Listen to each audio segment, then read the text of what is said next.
अब वर्ण क्या होता है यह साइमन को पता नहीं। तो गांधी ने कहा, भारत में जो लोग पढ़े लिखे हैं और कम से कम 8वीं पास होने का सर्टिफिकेट दिखा सकते हैं, ऐसे ही लोगों को वोट का अधिकार मिलना चाहिए। दूसरा वर्ण, जो लोग इनकम टैक्स भरते हैं, प्रॉपर्टी टैक्स भरते हैं, ऐसे ही लोगों को वोट का अधिकार भारत में मिलना चाहिए।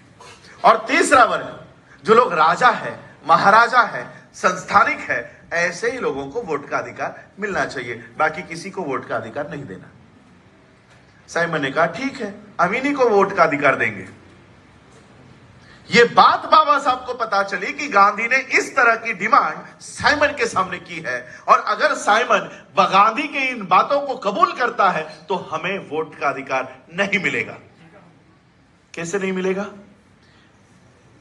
मनुस्मृति के अनुसार पढ़ाई लिखाई करने का अधिकार सिर्फ ब्राह्मणों का है।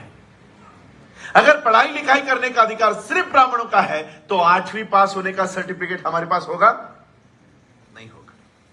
मनुस्मृति के अनुसार पैसे कमाने का अधिकार, व्यवसाय करने का अधिकार, बिजनेस करने का अधिकार सिर्फ वैश्यों का है। अगर हमारे पास पैसे ही नहीं है तो हमारे पास इनकम टैक्स भरी हुई रिसीट होगी? प्रॉपर्टी टैक्स भरने के लिए हमारे पास जमीन ही नहीं है तो उस जमीन के ऊपर टैक्स भरी हुई रिसीट हमारे पास कहां से होगी? और हम लोग अछूत है तो राजा महाराजा तो हमारे में कोई है नहीं, तो उस वर्ण में भी हमको वोट का अधिकार नहीं मिलेगा। तो बाबा साहब अंबेडकर उस साइमन से मिलने के लिए निकले। आपको पता है ना, बाबा साहब अंबेडकर जी को काले झंडे दिखाए थे। क्यों दिखाए थे? क्योंकि बाबा साहब उस साइमन को मिलने के लिए पब्लिकली निकले।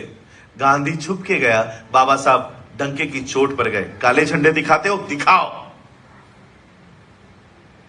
गांधी छुप छुप कर साइमन से मिल रहा था, बाबा साहब खुलेआम मिलने के लिए गए। और क्या नाम है जो छाती पर लाठी खाकर मर गया? लाला लाजपत राय। आपको पता है राय किस में आते हैं? पंजाब का है तो लाला लाजपत राय उस साइमन को भगाने के लिए छाती पर लाठी खा रहा था। क्यों? क्योंकि वो तुमको वोट का अधिकार देने आया था। ब्राह्मण तुमको अधिकार ना मिले इसलिए छाती पर लाठी खाकर मरने को तैयार था। बाबा साहब साइमन को मिलने के लिए गए और साइमन से कहा कि गांधी का प्रपोजल अगर तुमने एक्सेप्ट कर लिया तो हमारे किसी भी लोगों को वोट का अधिकार नहीं मिलेगा। साइमन ने पूछा, कैसे नहीं मिलेगा? हमें जरा समझाओ, कैसे नहीं मिलेगा? बाबा साहब ने कहा कि मनुस्मृति के अनुसार पढ़ाई लिखाई करने का अधिकार सिर्फ ब्राह्मणों का है।